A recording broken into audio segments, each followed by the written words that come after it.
there's never anything that I would ever say I wish I hadn't seen, because if I see it, then I'm going to fix it. I love my job. I do feel like I'm exactly where I'm supposed to be. We are public servants and we wear a uniform. That means that we represent something that's bigger than ourselves individually.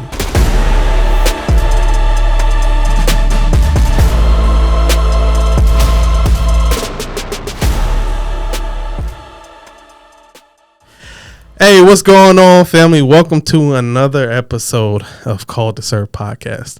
I am your host, Reggie Hubbard, and today we have a very special guest here with us today, Miss Burgin. Now, let me tell you a little bit about Miss Burgin, y'all. All right, she holding it down for the single mamas out there.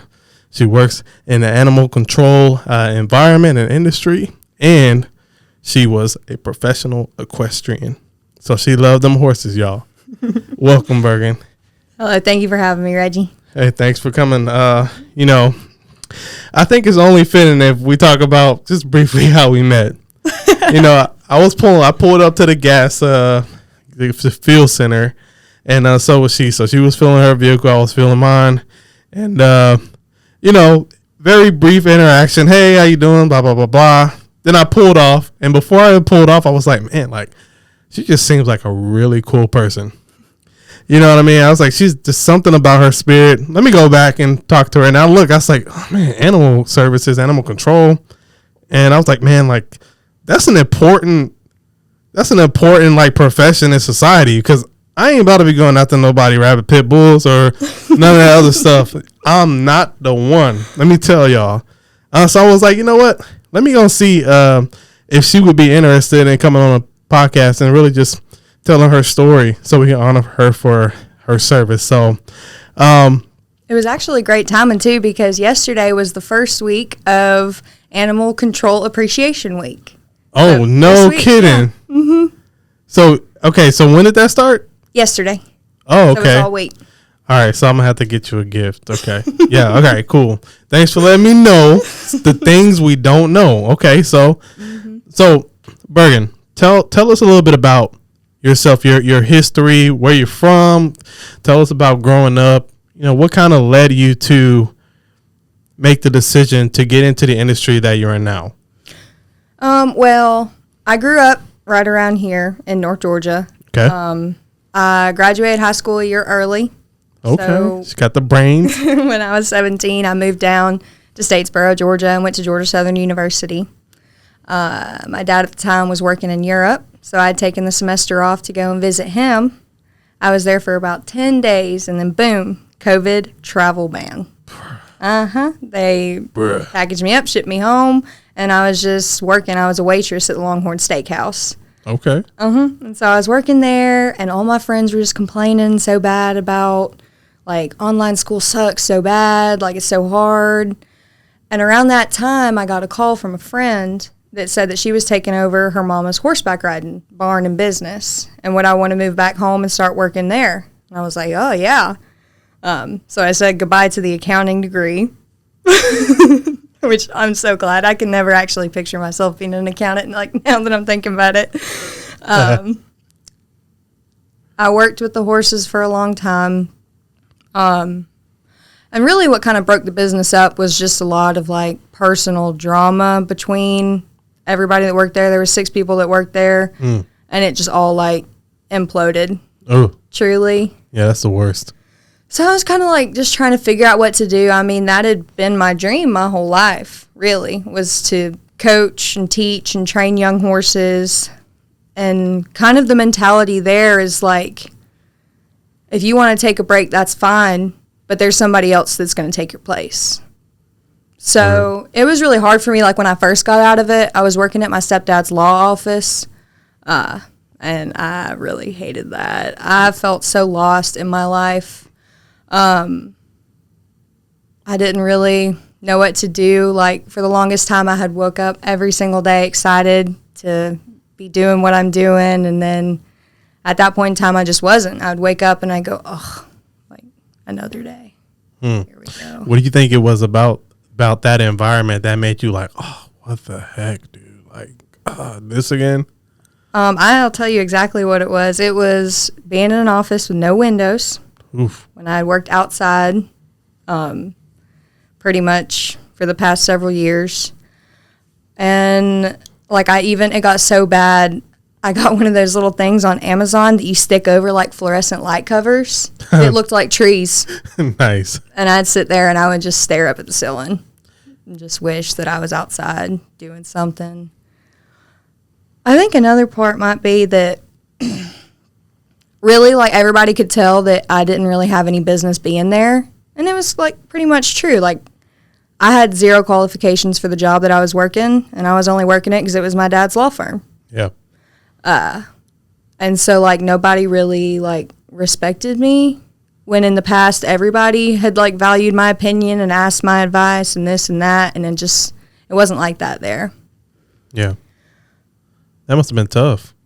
You know, it really was. I don't really know I'll tell you what got me into working for animal services, animal control, was while that was happening, you know, I was just kind of dreading waking up, dreading going to work, hating every minute I was there. And I'm sorry if my parents see this. I appreciate them giving me a job when I needed one. But, I mean, and they know that I just couldn't stand it. They could tell I wasn't happy. And where I live, I just kept on coming across stray dogs in the road.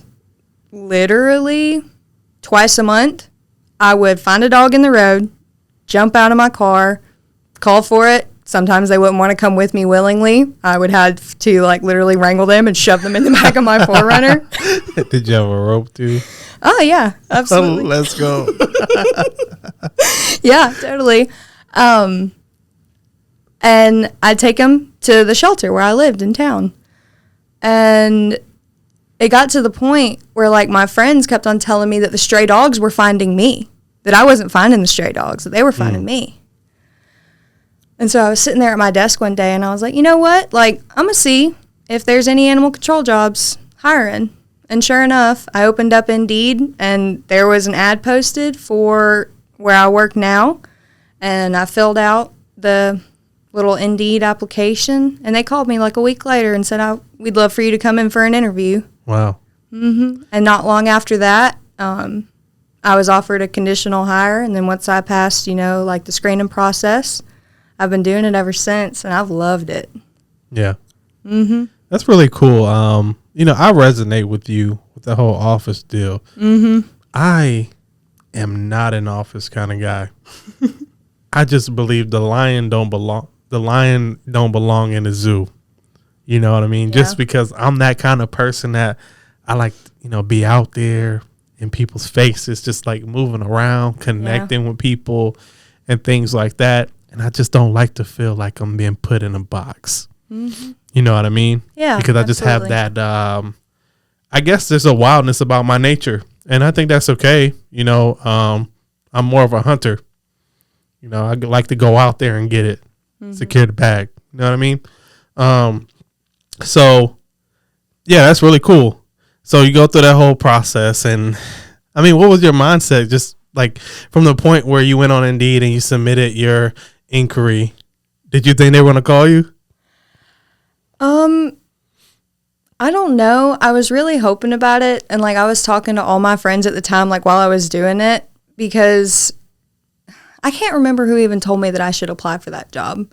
Like it was clear to me that I was, for whatever reason, finding like, and I mean, have you ever found a stray dog in the street and like picked it up and took it to the shelter?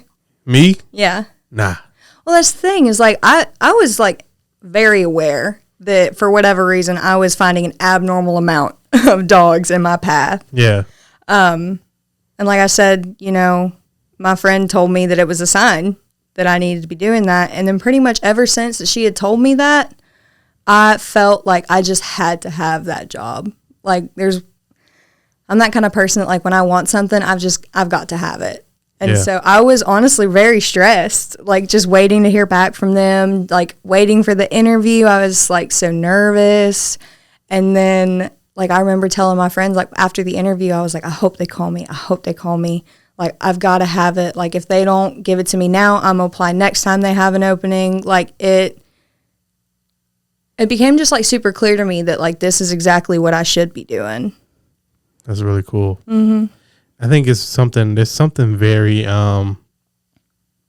very interesting and very rewarding when you are doing something that you're passionate about doing and getting paid to do it, right? You get what I'm saying? Like working a job that you don't really want to do and you feel in an environment that you feel that you don't belong. Yeah. You know what I mean? So I'm super happy that they hit you up, because obviously I probably wouldn't have met you. You know, we wouldn't be sitting here right now talking about your story and just your journey. You know? Well, I think, and another reason like The Office just really was so bad for me was because I came from a job in which I did feel like I belonged and gave value to, and then got put. You know, like some people, they just start in an office and they just like that's their thing. But that was never me. Like being outside, working with the animals, helping people, because I wasn't a public servant before. But, you know, people love horses. They want to learn how to ride horses. They want their horse trained, all that good stuff. So, like, I still felt like I was helping people. And I would always feel super rewarded, like, because I was a coach. So I would be working with a kid, or I also coached adults. I was actually the coach of the University of North Georgia equestrian team for a season. That was super rewarding. Let's go.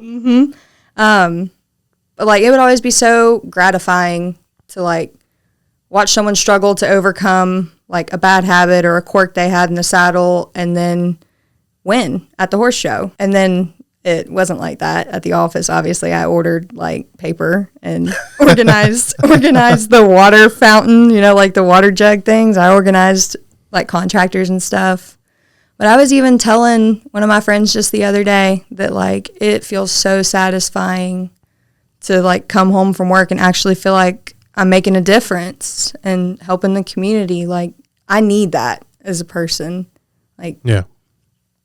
Let me tell you something. You definitely make a difference, because I remember getting them calls. They talking about they got a pit bull or whatever. I mean, we get calls. Oh, we got a loose cow. Like, you know, we get those more, you know, all the time. Yeah. And I just remember, hey, radio, go ahead and start animal control. I'm going to keep an eye on it, but this little sucker come near me, he probably going to get tased. Well, and I'm friends with a lot of law enforcement officers, and they're like, and like they always, you know, joke with me about this and that. Like, I got bit by a crazy cat. This woman had, I don't want to give too many stories about like my actual cases, so I'm going to keep it very vague. But this woman had given me a feral cat in a duffel bag. I tell you what, straight up in a duffel bag. And I was already on my way to a call out from 911. And what it makes this even worse is it was 6:30 in the morning. Dang. And I had not had my Monster Energy yet. I drink one every day. And so I was already cranky, right? So I was on my way to a call out from 911. It wasn't an emergency. It was a police officer had found a dog on the side of the road and they wanted us to come pick it up. And then this woman had called and said that she had captured a feral cat. And I get there and I'm like, hey, I don't have time to talk. And she gives it to me in this duffel bag, right? And I'm like, okay, whatever, thanks. And like, I swear to you, have you ever seen like the Looney Tunes cartoons? Yes. With the Tasmanian devil and he like kicks. Yes. Yeah. So I'm carrying this duffel bag to my truck and it's levitating. Like I'm not carrying it. Like the bag is like. It's like going nuts. Yes. So I put it in my truck, and our trucks are like double-sided. We have like a metal grate, and then we have almost like a cage door. So like you open one and then you open the other. Right. And the cage door has an opening about this big for catch poles. When you place a dog inside, you can remove the catch pole. Anyway, long story short, that thing had tore out of that duffel bag. Ooh. And so it was loose in my box, which we never put cats loose in the box. We have like special cat containers. Yeah. Or like feral cats we keep in the trap and transport them that way. And I wasn't expecting that cat to fit through the catch pole opening, which was probably my first mistake. And so I had like my bike gloves and my feral box. That's what they call the little cat like transporting boxes. And we went fisticuffs, dude. Like we really did. But he won the fight and he got me so good. And I had to do like the post-rabies exposure shots. And they like put it like right in like the wound. Woo. I know. It was, but now I'm like immune to rabies. Let's go. How many people can say that they've gotten rabies in the line of duty? You know what? I wasn't. Not you brought up some memories. All right, so when I was like a teenager, I was riding my bike. You know, we was like the biker boys back in the day, man. We was popping wheelies. We was tearing it up. And my mom always had one rule. She said, "Your butt better be inside this house by the time that street light come on." Mm-hmm. Wait, before the street light? Yeah, before the street light come Okay. on. If that street light beat you, if that street light beat you in the house, I'm gonna beat you when you get in the house. Mama did not play. It's getting close, and I'm just huffing it, like we just like getting it in. Mm-hmm. And all of a sudden, something just flies and hits me in the head and knocks me off my bike. And we look, I come back to it, we look, and it's a freaking bat. Ooh, yeah. So I had to get a rabies back like series, a very long needle. Oh, yeah. In my butt. Really? Yes. So they used to do it like, in the tissue or in the stomach. Yeah. Back in the day. And I'll never forget that.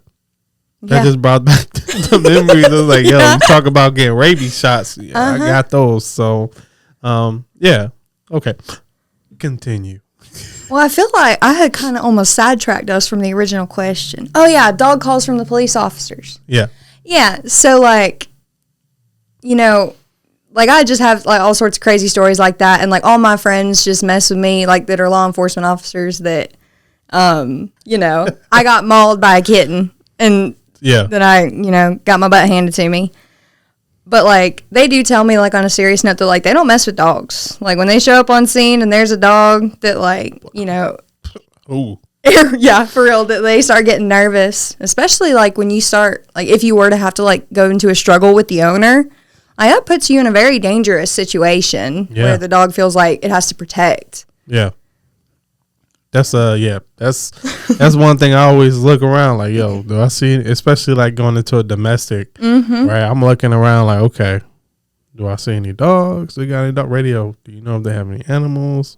A lot of times they ain't talking about that when you're getting a call for domestic, but I look for like toys and bowls and all that stuff like in the house, you know, because that's a real thing. Oh, absolutely. It's a real thing. You about to, you know, gain compliance over a subject and then, you know, you get bit in the butt or something like that. By a pit bull named Sweetie. By a pit bull named Sweetie.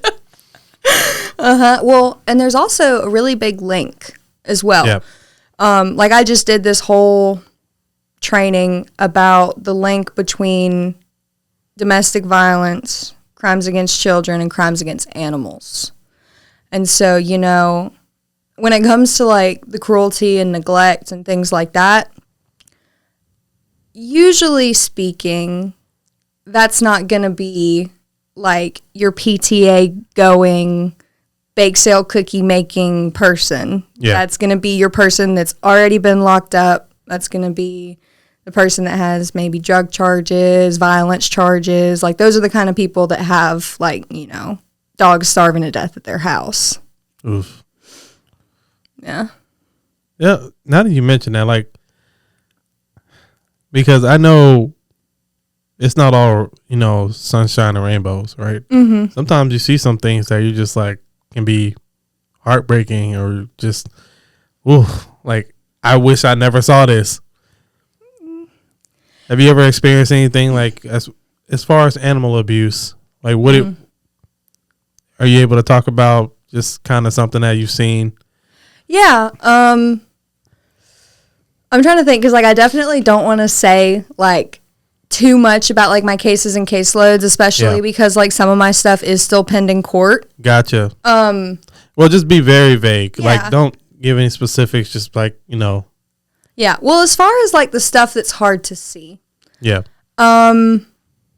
So in where I work, my jurisdiction, having an outdoor dog is not unlawful. But sometimes you get there and the dog, you know, is living in a little 8x8 pen and it's really nasty. It has no shelter. It's the middle of winter, whatever it may be. So it's definitely satisfying, like when you explain like the codes to that person regarding, you know, what is and isn't acceptable, and you go out there and like they've come into full compliance. Yeah. Because where I work used to be a really rural area, and like there's not that much to be said for that other than the fact that like people just used to just like chain their dogs out, and that's just like how their dogs lived, you know? Yeah. And so like maybe our first meeting, like when we first go out, is always an educational thing. You know, like this is what we expect of you. This is what we want you to do. As far as like more intensive stuff, you know, the dog's underfed, the dogs have huge injuries on them that aren't being treated. A lot of people like always tell me that like they could never do my job because they love animals too much, which I always honestly think is kind of strange to say. Yeah. Also, whole time they're an accountant, so I couldn't do your job either, bestie. But what's really satisfying is there's never anything that I would ever say I wish I hadn't seen. Because if I see it, then I'm going to fix it. That's fair. So, like, when I show up and I see something, we're not the dog police. Like, we, you know, aren't mandated. We can't kick your door in and steal your dog. But, like, if I do see an animal that's suffering or needs help, like, once I see it, that's the last time it happens. Yeah. One way or the other. Whether you come into compliance or we just fine you until you're like, okay, can I, like, surrender this dog? Yes, absolutely. We have space. Our shelter's amazing. Wow. Mm-hmm. That's dope. She said, play stupid games, win stupid prizes. Oh, absolutely. You know, I love that. I love that. And I can definitely tell that you're very passionate about what you do. And that's needed, you know, because I know I ain't about that life. Yeah?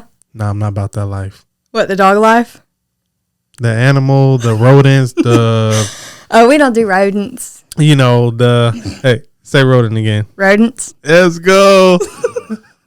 So, you know, yeah, I'm not built for that. I feel like you just got to be a special kind of individual to do what you do. Mm-hmm. You know, there's nothing else to say about it. I definitely appreciate all that you do for your jurisdiction. And just every day, as far as one thing that I can tell that you're really passionate about and that you take seriously is educating people. You know what I mean? Absolutely. It's super easy to, even from a law enforcement perspective, it's super easy to like throw the book at somebody. Mm-hmm. But if you take a couple of seconds, a couple of minutes and be like, hey, you may or may not be aware of this, but this is how it goes. Yeah, absolutely. Let's right, here's the problem. There is a problem. I see that there's a problem. I brought it to your attention that there's a problem. Mm-hmm. Let me also provide you with a solution or solutions to give you the opportunity to fix the problem. Absolutely. You know, and I think there's a lot of empathy and compassion with that. And I'm here for it. Yeah, well, that's what it's really all about, is keeping people and pets together. Yeah. Like, truly, when you find a stray dog, you take it to the shelter, you know, it gets put on a 10-day owner hold. We try everything we can to reunite that dog. Dogs get out by accident all the time. Yeah. And keeping pets safe and healthy. So, like, I don't necessarily, I mean, there's definitely been times where I'm like, wow, I really wish that you didn't own this animal. But, like I said, you got to give everybody the opportunity to do the right thing.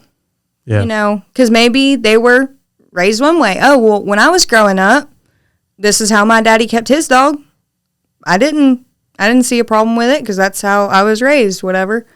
But a lot of times, like, really, most of the cases where you have to, like, mandate those changes and stuff, like, the owners really do. They come into compliance very often. Yeah. And really set something great up for their pets, one way or the other. Yeah. Because they don't want to, you know, lose it. Yeah, for sure. That's dope.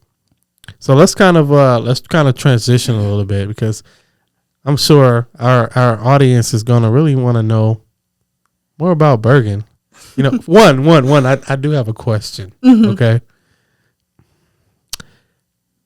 Are there ever like connections made with Burgins and like trolls?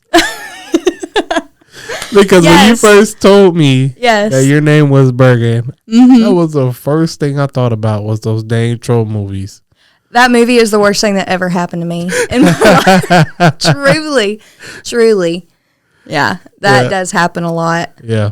Especially with the people that have like younger kids. Absolutely. Yeah, they think you're a Burgin.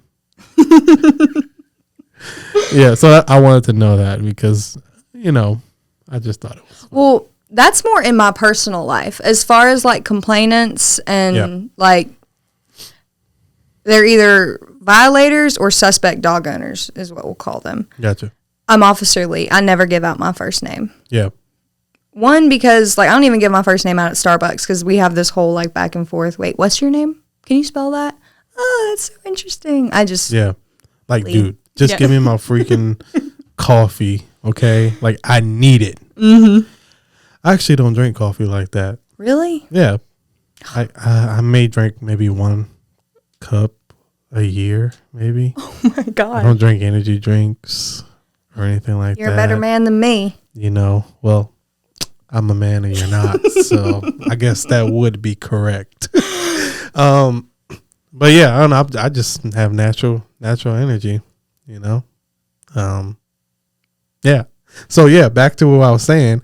I'm sure that our audience would love to know more about who you are. So I know we talked about school. We kind of talked about your equestrian background, how you got into, the animal control industry.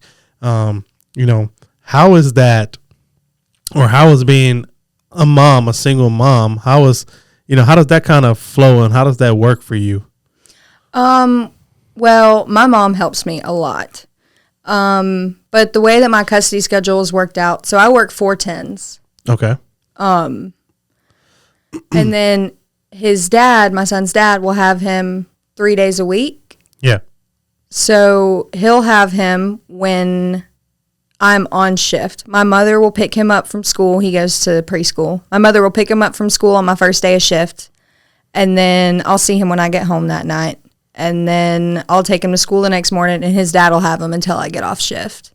So really we found it, but it didn't start like that. Never does. I know. Trust me, I can tell you a thing or two how it go down.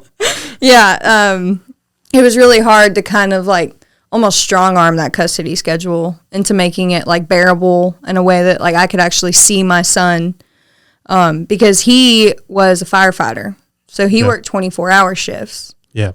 So, and then like anybody who's familiar with that kind of schedule, the 24 on, 48 off, I mean, I would have to sit down with a calendar and every last brain cell I had at the start of the month and like work the shift because it rotated every 3 weeks because the way the days skip, if that makes sense. So he was still having him 3 days a week. But he actually ended up really helping me in doing the right thing, and he got a different job where he just works 3 12s. Yeah. And then I think he picks up a 4th shift every once in a while, so he'll work 4 12s some weeks. But so we were able to finally, probably after 4 months of me doing this, find something that worked. That's really cool. Yeah. It's cool that y'all work together to make it happen. I know it ain't always easy, especially when there's a separation and there's a lot of emotions and stuff like that. And then sometimes there could be some bitterness involved. It just, we're humans, right? Like we all, if you've been through that, y'all already know we ain't about to be preaching to the choir. So How do you like being a mom? Oh, I love it. Yeah. Is that something you kind of feel like you've always wanted? In a way, yes. My son wasn't planned. Yeah. So, and like we talked about earlier, like I'm 23, about to be 24. My son is almost 3. So I was 20 when I had my son. And I made most of my money off of traveling around to horse shows and riding essentially like green broke dangerous horses. Yeah. So I couldn't. Oh. Yeah. Well, I just had to think about that. Just hit me. Yeah. Wait, what? Yeah. So that really like threw a wrench in things. Yeah. For me professionally with my previous career, having a son and everything. It changed my job a lot, especially while I was pregnant. I didn't ride any horses at all. Yeah. That must have been tough to kind of stay away from that. You know, I mean, obviously you did it for safety reasons, I'm sure, but you know, something that you love to do, and just having to sacrifice that time or not doing it for, you know, maybe like an even greater love. Yeah. Well, because like that's always been like my main stress reliever, being in the saddle, riding my horse. And I was beyond stressed out while I was pregnant. My son's father and I had not been together very long when I got pregnant. Yeah. And it was very turbulent, the whole pregnancy. And we ended up splitting pretty much like right after my son was born. So at least we've kind of got that like co-parenting thing down packed. And truly, like, my son doesn't know any different because he was like 3 months old. But yeah, and then I had to have a C-section, so I couldn't ride for 6 more months after that. Oh man. And then when I came back, I was super rusty. I wasn't where I was physically before having the baby. Like my reactions were off because everything has to be like, especially when it comes to horse training, it has to be like right then and there, like that instant, you know, release of pressure once the horse gives, because that's the reward. Right. So I just really wasn't where I was. And like we said before, kind of when it comes to the horses and training professionally and horse showing professionally, like you can take a break, but somebody else is going to be right there to take your place. Yeah. And I wasn't on top anymore, and that was a really bitter pill for me to swallow. Yeah. You ever think that you might want to get back into that? I mean, I have horses now. I don't travel like I used to. I don't show like I used to. Honestly, working for animal services has really changed my life, like for the better. Not only just because I really feel like I'm giving more back to the community, but I'm a government employee. Like, I have benefits now. I didn't have benefits before. Oh, yeah. Oh, exactly. Got some pretty good benefits too. Yeah, you know it. Yeah, so I mean that's really cool. I love your outlook on everything, you know, because I could see how, you know, after pregnancy, having to get a C-section, just what that does to your body alone, right? And then getting back to it and just being like, oh man, I'm not like what I used to be. That can get people down and keep them down, you know, that type of thing. And I feel like you've bounced back pretty well from what I can see. Thank you. You still, you know, because I didn't know you before, but it seems like I'm sure this happy person, big old smile, right? Just full of life. I'm sure that was who you were before. And now you've got even more of a reason to live. Yeah, absolutely. You know, to live and be happy, to be joyous. You've got your son. Absolutely. And children will teach you how to love in ways that you've never imagined were possible.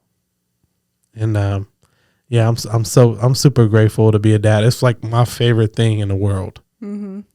I love a lot of stuff, but the feeling of being a dad is just like, whoa, you know what I mean? I love it. It's my favorite thing in the world. So yeah, that's really cool. Thank you for sharing that, Burgin. You know, it's just a light about you. When you speak, you know, you light up when you're talking about what you love, and that's very infectious for sure. And I'm sure that other people feel that energy too. And I know that you're gonna make a lot of impact in the community that you serve in, for sure. I hope so. No, you will. You're there for a reason. It wasn't by mistake. It wasn't by chance. It's where you were meant to be. I really do believe that. Yeah. But I will tell you, like, when I'm on scene or working a case or whatever, I'm not super chipper. Like, I mean, I take it very seriously, especially like these more serious infractions. Like, I make it clear that, well, because when I first started, I was, because that is just like kind of me. I'm a little bit more bubbly, a little bit more happy-go-lucky, like always laughing, always cheerful. And I felt like people were walking all over me and like not taking me seriously. So like I show up now also because I think I'm younger too, like not only just like the constant like smile and all that. Yeah. But I do feel like I'm more stern and serious. Yeah. Like while I'm working. I mean, you kind of have to be sometimes, you know. I tell people, like, just because I'm nice don't mean I'm nice. You know what I'm saying? I'm nice. But at a point in time, we are public servants and we wear a uniform. That means that we represent something that's bigger than ourselves individually. So it's important for us to govern our actions accordingly, right? Yeah. So I can't go on scene and let somebody walk all over me. Neither can you. Because at the end of the day, we're there to solve a problem. More than likely, we're there to solve a problem. Or, you know, in some cases for community outreach, it could be a PR detail, whatever. But at the end of the day, most of the times we're there because somebody needs our help and because we are the professionals. Especially like in my case, sometimes the person that needs help can't tell me what's wrong. Yeah. Can't tell me what happened. Can't stand up for themselves. Can't even talk. That's a great point. That's a great point. Man, dropping bars today. Let's go. Okay. So what do you like to do for fun other than horses? Oh my gosh, that's pretty much all I do. Yeah? I have my son, my horses, I work. Son, horse, work. Yeah, that's pretty much it. Okay, so honestly, I'm a little bit boring, maybe. Listen, I would not call that boring. I've never even been on a horse. I've recently, within the like last year or so, have been like 10 feet within a horse. Oh, actually, no, that's not true. So, in my old house, and you know, we had land on the back of our, like, at the back of our house, and there was like some wild horses there, you know. So every time I would grill, the horses would come up to the fence. Really? Yeah. So I started like getting apples and carrots. Aw. And I would feed them. You know, just because I'm like, oh, okay, let me.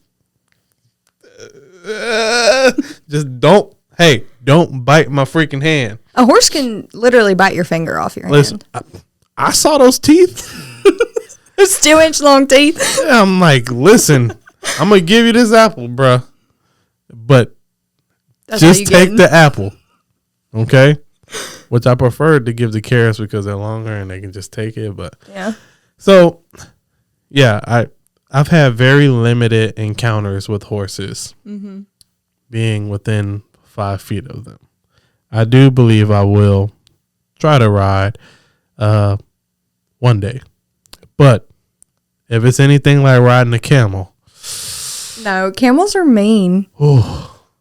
Because, you know, my fellas out there, y'all know what I mean. You got to have the right equipment because it could be painful. I believe that. You know what I'm saying? Yeah, I do. Because I got on that camel in Dubai. I was like, that thing was like. Was it a 2-hump camel? It was. Well, that might have been the problem because, like, in horses, you aren't, like, sat in a U like that.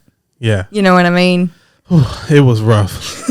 My thighs were, like, killing me, too. Oh, no, yeah, that'll do you in with horses as well. Yeah. Like, because even when I don't ride for a while and I get back on my horse, like, I am sore. Like, there's literally no exercise that you can do in the gym that will work out, like, the same muscles that you need to ride a horse, like whether you like, you know, squat, lunge, whatever you may do, like you can be the fittest person, most you know, just yoked dude, and you get on a horse and you get sore. Promise. Yeah. So it doesn't matter if you didn't skip leg day, fellas. Yeah. You're still gonna feel the pain. Mm-hmm. All right. Okay, so I want to ask you a question that I've been asking everybody so far. All right. Eventually, I'll switch it up, but people really seem to enjoy this question. Okay. What might people be surprised to know about you? What might people be surprised to know about me? That's how you know it's a great question. When they start thinking and they don't say anything. And that is every interviewer's goal, is to ask a powerful question that makes people become introspective.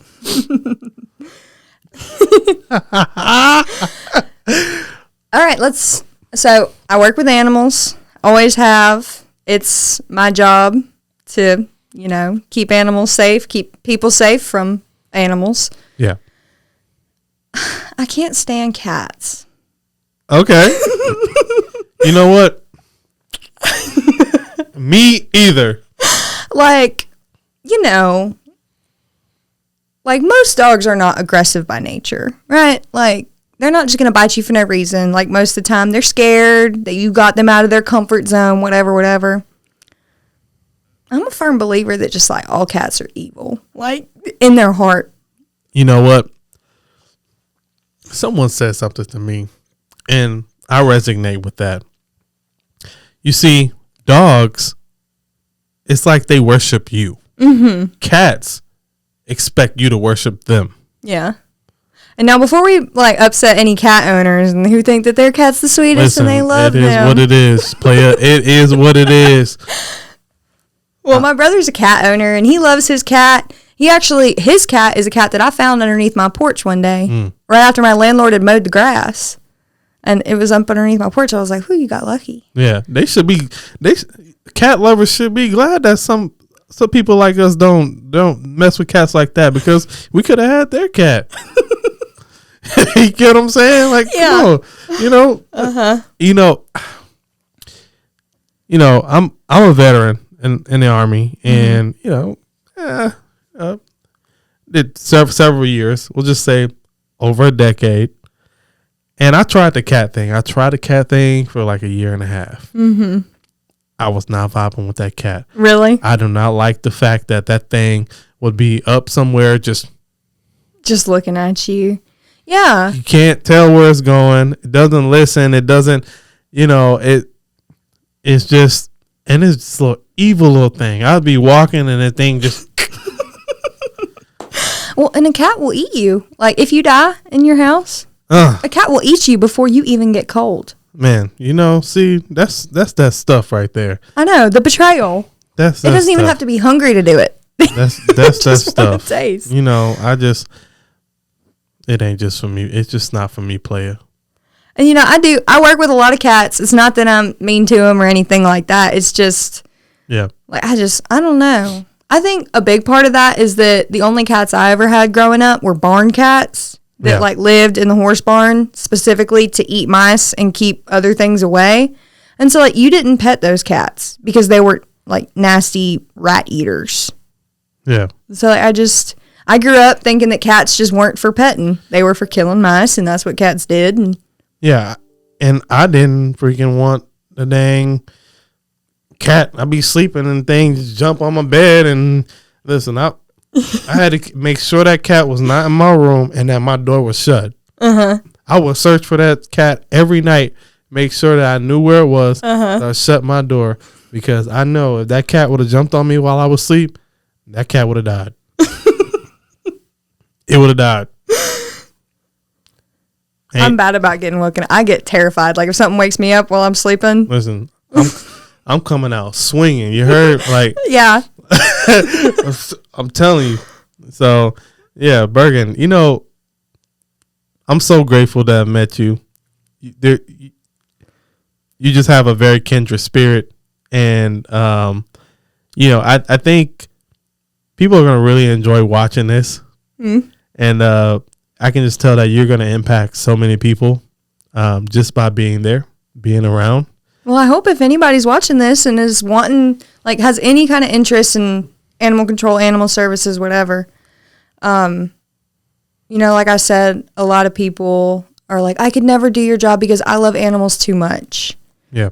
Like, yeah, we do see some tough stuff. Like, that's not a lie at all. But, you know, like I said earlier, like, you get to help. Like, you get to make an impact. Like, I hope that the fact that you might have to see something hard isn't going to scare you away from it. And I do want to take a second to give a big shout out to, nobody's going to know what organization I work for. Hopefully you won't recognize me. But if that is something that interests you, I really want you, before you apply or accept a position, to check out your shelter and their standard operating procedures and like kind of what they've got going on there. Because I'll tell you what, my job would be much harder if I didn't have so much faith and trust in my shelter. First of all, it's super nice. Like, every dog gets its own bed, multiple blankets, a hard toy to chew on, a squeaky toy to chew on. All the runs, like, open up to the outside. So, like, when they're, like, in their kennel, they shut them up at night. But, like, they have indoor-outdoor access, like, play areas and, like, fake grass. Like, the staff is amazing. I trust them with my life. They've bandaged me up before. Let's go. So, like, when your job is to take, like, vulnerable animals somewhere, it makes it so much easier and so much better when you know that you're taking them to a great place with great people. Wow. Wow. Thanks for sharing that. Yeah, I would want, you know, anybody that has any kind of interest to just explore their options. Yeah, 100%. Well, y'all heard it from her. Well, Burgin, coming up on time, but before I let you go, I've got something for you. Oh, yeah? You bet. Is it a cat? Girl, no. So what I have for you is a custom call to serve challenge coin. Oh my gosh. And on the back it says, you know, our slogan, serving those who serve others. Absolutely. What you do is very important. Thank you. Very important. And what my hope for that would be is anytime you see that you remember why you serve, why you do what you do, and the impact that it makes. I also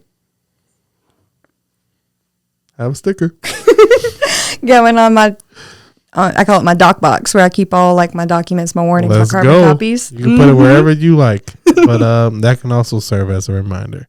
Absolutely. You know, I think we meet people for a reason, and I really believe that we met for a reason, because realistically, I was not even going to stop at that gas pump that day. And get gas. I was about to keep going on the highway, not bust that right. But something was like, nah, man, just go get gas right now. You know? So I did, and I met you, and that was awesome. And you're awesome. Thank you. You are too. I do what I can. So, yeah. But yeah, that's for you, and we just want you to, when you see it, just remember why you serve. Oh, absolutely. You know, and sometimes, like, it can be a thankless job. The people that the animals that you serve, they can't even talk. So it's nice to see, like, the progress, especially when animals come in poor health. But a lot of them will get sent to, like, rescues, specialized treatments, things like that. Yeah. You know, I always do, though. I follow up on them. Yeah. I do. Yeah. Well, you're super dope. I want to hear about if you know, jump back on those horses. I'd love to see what that's like for sure. That's dope. Oh, I still own 2 horses. Let's go. And my son has a little mini horse. Okay. Very cool. I haven't shown much.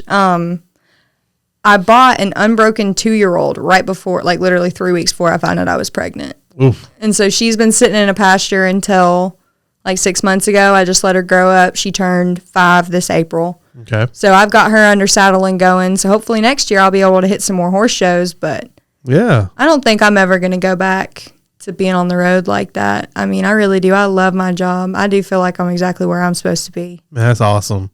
That is awesome. Well, we may have to get you back, sometime down the future, and just so we can update, and catch up and just see what's been going on. Absolutely. I love that. Well, Burgin, thanks again for coming through. Thank you for having me. Blessing us with your story. And until next time. Yep.